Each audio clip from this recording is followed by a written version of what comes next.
दोस्तों नमस्कार, बहुत स्वागत आपका चौकस भारत में। मैं आपका दोस्त ब्रजेंद्र। कर्नाटक में जिस तरह से चुनाव हुए उसके बाद चुनाव परिणाम आ रहे हैं, ये भारतीय जनता पार्टी के लिए जो है एक सोचने पर मजबूर करने वाले रिजल्ट दिखाई दे रहे हैं। दरअसल अगर हम बात बिहार की करें तो बिहार से भी जो उनके सपोर्ट में पार्टियां हैं उनके तरफ से भी वहां पर प्रचार प्रसार किया गया था।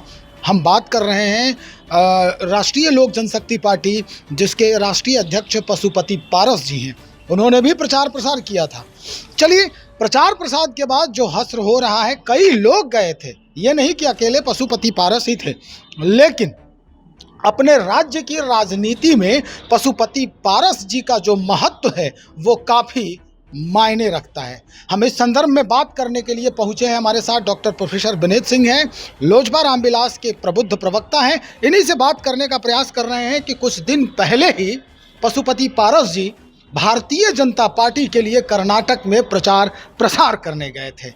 हश्र सामने है, क्या कहेंगे? मेरे बोलने से पहले आपने हंस दिया, और ये हंसी बताती है कि उनकी असली वास्तविकता क्या है। कलई खुल गई है। कहते हैं ना कि बंद मुट्ठी ला की खुली मुट्ठी खाकी। हम तो पता नहीं 2 से 3 साल से कहते आ रहे हैं कि भाई जिनका कोई जनाधार बिहार में नहीं है, जिनका नाम हमारे संस्थापक रामविलास पासवान के भाई के रूप में, चिराग पासवान जी के चाचा के रूप में जाने जाते हैं, वो भाई कर्नाटक में जा रहे हैं। और मुझे नहीं मालूम है पैर पकड़ के जा रहे हैं या कैसे करके जा रहे हैं, लेकिन अब हश्र देख लीजिए। हमारे राष्ट्रीय अध्यक्ष चिराग पासवान जी जब बीजेपी के कहने पे पहुंचे उपचुनाव में, तो उसका नतीजा आपने देखा। 2 जगह हम जीते और मोकामा में क्या हमारी स्थिति रही। तो ये तो बिल्कुल वास्तविकता का ज्ञान हो गया है बीजेपी को कि भाई इनके पास ये मादा ही नहीं है कि ये वोट ट्रांसफ़र करा सकें। ये नेता जो हैं ये दूसरे की अनुकंपा पे बने हैं, ये दूसरे की बैसाखी लेके चलते हैं। और दलित ही नहीं, और भी जो सर्वमान्य नेता की बात कह लें तो चिराग पासवान जी ही हैं, पशुपति पारस जी कहीं नहीं है। चलिए, एक बात हम समझ रहे हैं कि जो बातें आ रही है सामने पशुपति पारस जी को लेकर, लेकिन ये बात भी समीचीन है कि कई दल के लोग प्रचार प्रसार किए हैं जो भाजपा को देते हैं, तवज्जो देते हैं। अब इसका मतलब ये तो नहीं कि उनकी वजह से भाजपा जो है वो कम सीटों पर जो है अपनी ध्वजा फहरा पाई है। आप सीधा जो है आरोप लगा रहे हैं पशुपति पारस पे कि चिराग पासवान जाते हैं तो जीत होती है, पशुपति पारस गए हैं तो हार हो गई है। इसके पीछे का दर्शन क्या है? दर्शन बड़ा साधारण सा है भाई। अगर बीजेपी 60 से 65 सीट पे सिमटी है तो बीजेपी को आकलन करने की ज़रूरत है, विश्लेषण करने की ज़रूरत है। ये हमारे अधिकार क्षेत्र, उनके अधिकार क्षेत्र में आता है। लेकिन होता है ना कि भैया कोई जाता है वहाँ पे तो कुछ सीटों की बढ़ोतरी करवाएंगे आप। यहाँ तो दिख रहा है कि 105 सीट जो 2018 में थी वहाँ से घट के 65। तो इनका क्या योगदान रहा है? जहाँ जहाँ ये गए होंगे भाई बताना चाहिए ना कि भाई उनके जाने से वहाँ पे सीट में बीजेपी विजयी हुई कि नहीं हुई, या कितना सीटों का, कितना वोटों का ट्रांसफ़र हुआ। उसके मद्देनज़र और जो दर्शन की बात कर रहे हैं ना, हम ये कह रहे हैं कि भाई अगर आप गए हैं वहाँ पे तो बताइए कि आपने वहाँ पे क्या पॉजिटिव इफेक्ट डाला है, पॉजिटिव प्रभाव डाला है। और नहीं तो जनता तो कहेगी, हम लोग तो कहेंगे ही भैया कि जहाँ चिराग पासवान जी जाते हैं वहाँ पे बीजेपी जीत जाती है, और जहाँ नहीं जाते हैं, देखिए सर समझने वाली बात है। हम जब गोपालगंज में गए हैं तो गोपालगंज हो या कुढ़नी हो, कुढ़नी तो भाई जदयू की परंपरागत सीट थी, वहाँ पे हमने जीत खींच के लाया। लेकिन कर्नाटक में जो बीजेपी 105 सीट पे थी, जहाँ पे येदियुरप्पा जैसे कहते हैं ना स्टालवर्ट लेजेंड नेता है, वहाँ पे अगर बीजेपी का ये स्थिति हो जाता है तो कहीं ना कहीं जो भी गया है, जिसमें पशुपति पारस भी हैं, दोषी तो होंगे ना। भैया आपने क्या वहाँ पे दिया है, क्या आपका सहयोग रहा है, वो बताइए। चलिए, कई बातें सामने आती हैं।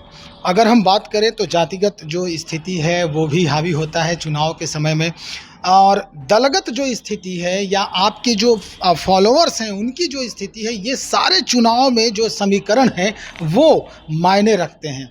क्या दलित, महादलित या फिर इस तरह का एक युवा फैक्टर भी है जो चिराग पासवान को हमेशा जो है सपोर्ट किया है, क्या इनके साथ इस तरह का कोई फैक्टर काम नहीं आया?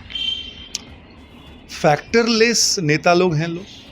जब मैंने कह दिया कि किसी का अनुकंपा पे आप मंत्री बनते हैं, किसी के नाम से आप जाने जाते हैं, अगर युवा का फैक्टर, दलित का फैक्टर होता तो भैया कुछ स्थिति कुछ और थी ना। हम तो बार बार कह रहे हैं कि भैया आप बताइए ना कि आपके जाने से वहाँ पे बीजेपी को कितना फायदा हुआ, क्योंकि यहाँ तो दिख रहा है कि भाई बीजेपी वहाँ पे 60-65 सीट से पिछड़ गई है कांग्रेस के मुकाबले में। तो हम तो यही कहेंगे ना, जो युवाओं का जोश हमारे राष्ट्रीय अध्यक्ष चिराग पासवान जी के प्रति है, हम दलित महादलित की बात नहीं करेंगे, हम तो कहेंगे चिराग पासवान जी सर्वमान्य नेता हैं। और ये बढ़िया हुआ है कि बीजेपी अब इस बात को समझ ले कि असली नेता कौन है, असली रामविलास पासवान जी के उत्तराधिकारी कौन है, क्योंकि यहाँ पे जो है कलई खुल गई है। अब तो ये कह नहीं सकते ना भैया कि हम गए थे तो वहाँ जितवा दिए थे।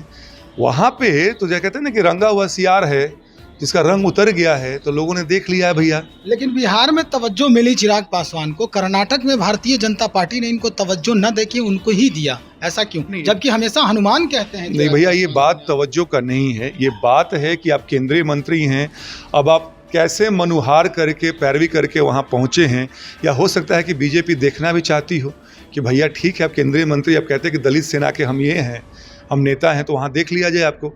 और बीजेपी ने देख लिया है, और देखने के बाद सब चीज़ दृष्टिगोचर हो गया है, सर्वविदित हो गया है कि भैया वो किसी काम के नहीं है।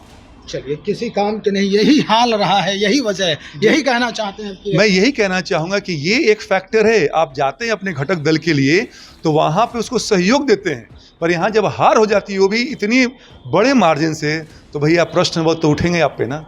बहुत शुक्रिया जानकारी देने के लिए। तो हमारे साथ डॉक्टर प्रोफेसर विनीत सिंह बता रहे हैं कि क्यों कर्नाटक में इस तरह की स्थिति में पहुंच रही है भारतीय जनता पार्टी, जबकि पिछले चुनाव में अगर देखा जाए तो काफ़ी सीटों पर इनकी जो है वो जय जयकार हुई थी, झंडा जो है वो बुलंद हुआ था। लेकिन इस बार कई ऐसे मंत्री, भारतीय जनता पार्टी के सहयोगी दल वाले और कई भारतीय जनता पार्टी के भी जो लोग हैं, कद्दावर नेता हैं, उन्हें उस राज्य की जिम्मेदारी दी गई थी। लेकिन इतनी बड़ी जिम्मेदारियों के बावजूद भी 60 से 64 पर अभी तक जो परिणाम सामने आए हैं, सिमटना ये काफ़ी सोचने पर मजबूर कर सकता है। और आने वाले लोकसभा चुनाव पर इस पर नज़र रखने की ज़रूरत है कि कमी कहाँ रह गई। चलिए देखते हैं, आप बने रहें हमारे साथ, और भी खबरों को लेकर हम बहुत जल्द हाजिर हो रहे हैं। बहुत शुक्रिया आपका।